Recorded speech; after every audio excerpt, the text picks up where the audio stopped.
Hello, tacticians! Continuing with the mythic journeys of frequent Labubu side pieces means today's star is Atlacoya, who is perfectly meh most of the time, but may see some action at the Psyker raid bosses. And even there she tends to be more of a moral support and or an obstacle, whether to the boss or to you, than the final solution to the Psyker question. Mission 1. Defeat 3 enemy Psykers with Atlacoya in one battle. This mission would be trivial if Atlacoya could enter the same hand campaign because pink horrors. The second best place would be an LRE stage against the Thousand Suns because pink horrors. The third best place might be the Tacticus raid if you bring 3 other, preferably underfed, Psykers along with Atlacoya so that she can whack the copies Tacticus makes, or the Eldrion raid if he can have 3 warlocks with him, which I'm not sure about. The fourth best place would be an onslaught stage with 3 neurothropes, if that even is a thing. I believe I've seen 2 neurothropes in onslaught, but I don't think I've seen 3 yet. And finally, you could be looking for the elusive Psyker team in the arena, or if you're really desperate, in the Guild Wars. The first Mythic Journey mission for Atlacoya is for her to defeat 3 Psykers in one battle, and I mean, this fight does have enough Psykers to do it in the arena, but with this enemy setup I don't really see a way to, but I'm gonna try. So, wish me luck. I may need to spawn the enemy Abraxas's pink horror, and I may need to kill the car as well. Okay, so nothing I do seems very safe and reasonable, but at least Yazagor already used his active. So now I'm gonna try to kill Abraxas, and I probably want to destroy Mephiston as well.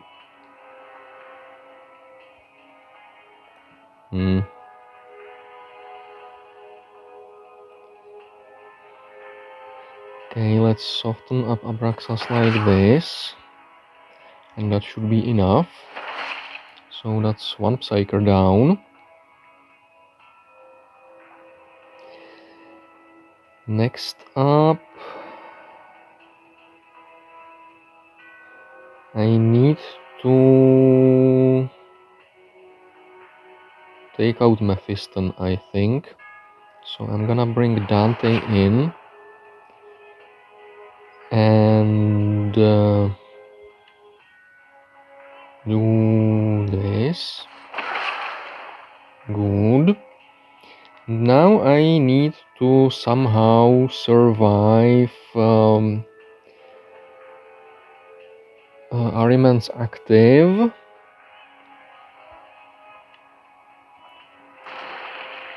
So I'm gonna group up as tight as I can and hope Atlacoya survives, and maybe I can bait out Yazagor to split on Rivas.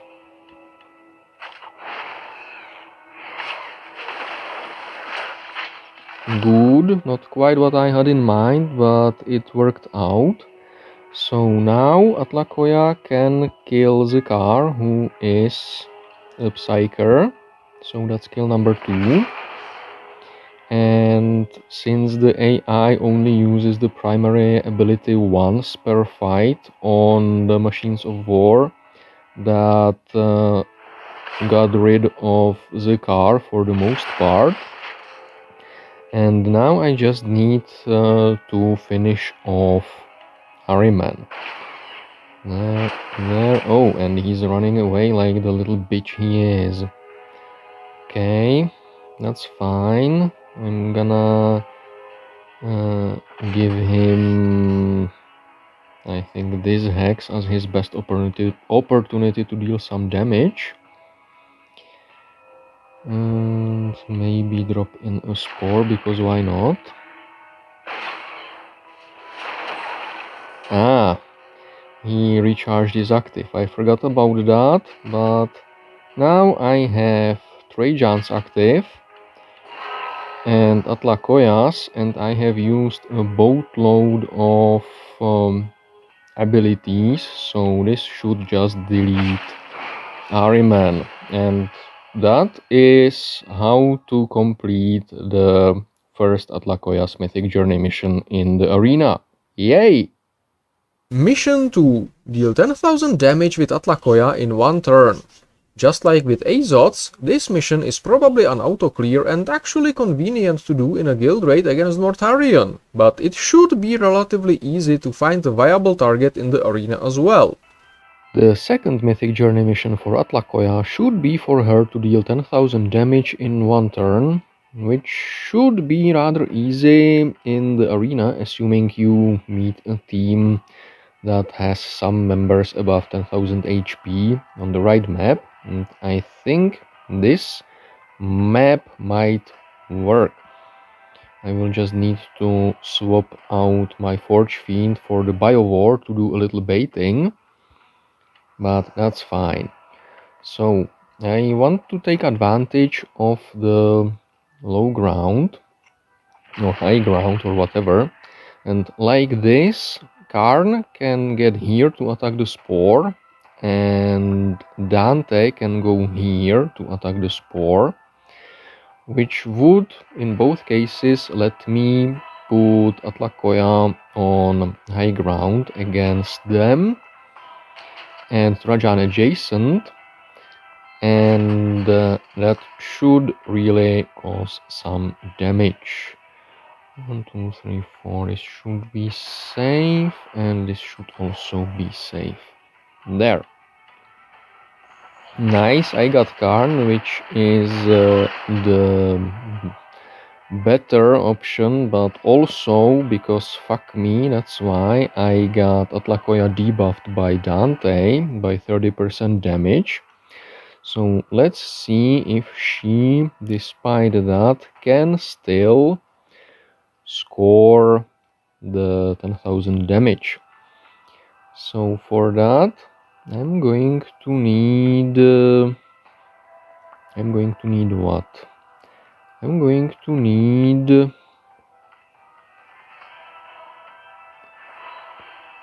the Spore dead. So I'm gonna make the Spore dead. Then I can use Trajan's active here, bring Atlacoya in, and I probably want to use more active abilities now to trigger Atlacoya's passive a little harder.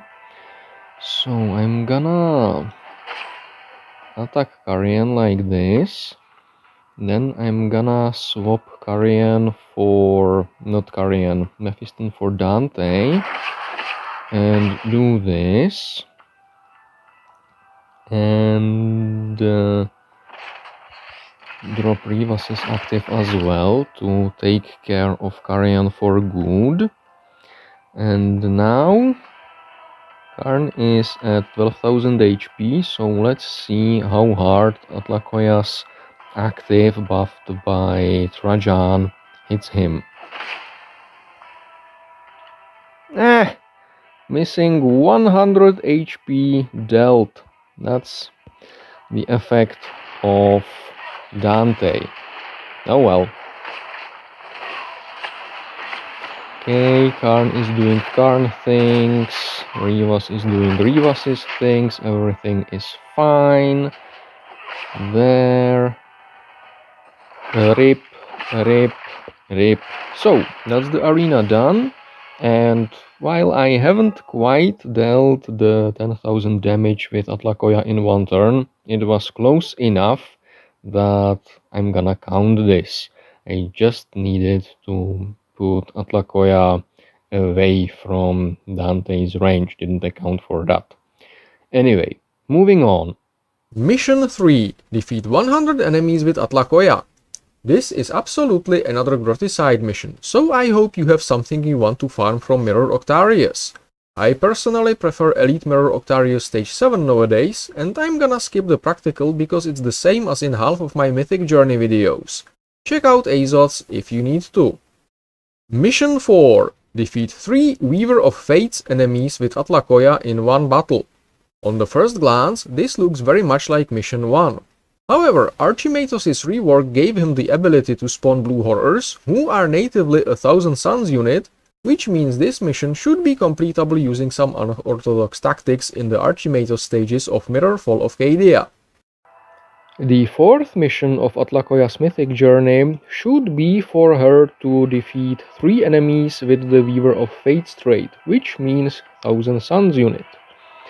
Now, you may be wondering what am I doing here in Mirrorfall of Cadia, but that's just because you haven't yet realized that Archimatos ranged attacks, if they kill something, spawn a blue horror, which counts as a Thousand Suns unit. So that's exactly what I'm gonna do, and along the way I will have to feed 3 units to Archimatos' ranged attacks. After killing all the other trash here with my units so that it doesn't get in the way and score the kills. This may be a little tricky with just how squishies I brought here, but I'm willing to try. There.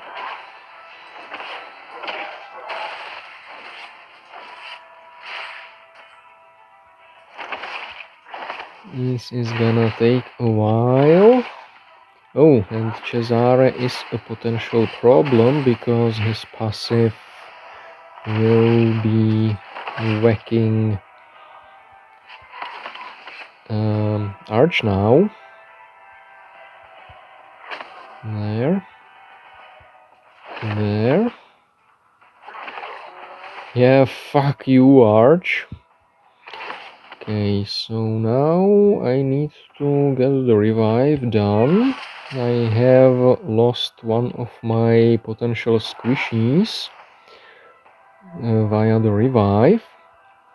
And I do have an idea. I will see if I can bait out Arch's ranged attack over there into the low ground.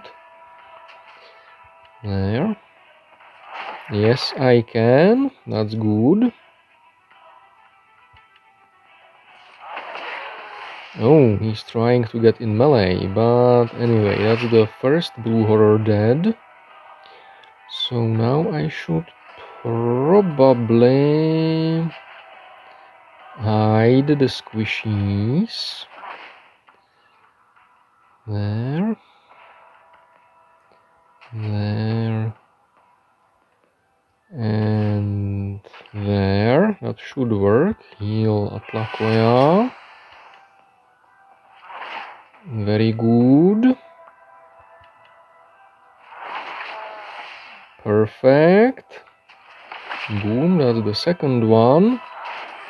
And that's the third. And that should be the mission done, as well as the stage cleared. So yeah, something like this is how you should be able to complete Atlacoya's fourth mission. Moving on. Mission 5. Deal 80,000 power and 20,000 direct damage with Atlacoya.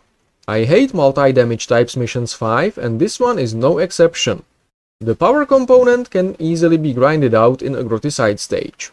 The direct component is going to be more annoying because it requires using Atlacoya's active against Psykers or while adjacent to a friendly Custodes unit. So basically you want to run a few arenas with Trajan for that. Check out Practicals 1 and 2 if you feel like you need a refresher on the finer details of Atlacoying, but I'm moving on to the outro. I don't really know what to say about Atlacoya that I didn't in the intro. Her mythic journey is somewhere between tricky and annoying and will probably cost you some blackstone to reroll arena opponents for mission 1, and her being a niche hero will leave you with a little buyer's regret once the initial ecstasy of finally having maxed her out wears off. But that's the price we pay for specialized tools, I guess. And on that high note, I'm gonna end the video, so thank you for watching. I hope it helped you or entertained you, and I will probably be back with something again in a few days or weeks. So for now, Kaurin out.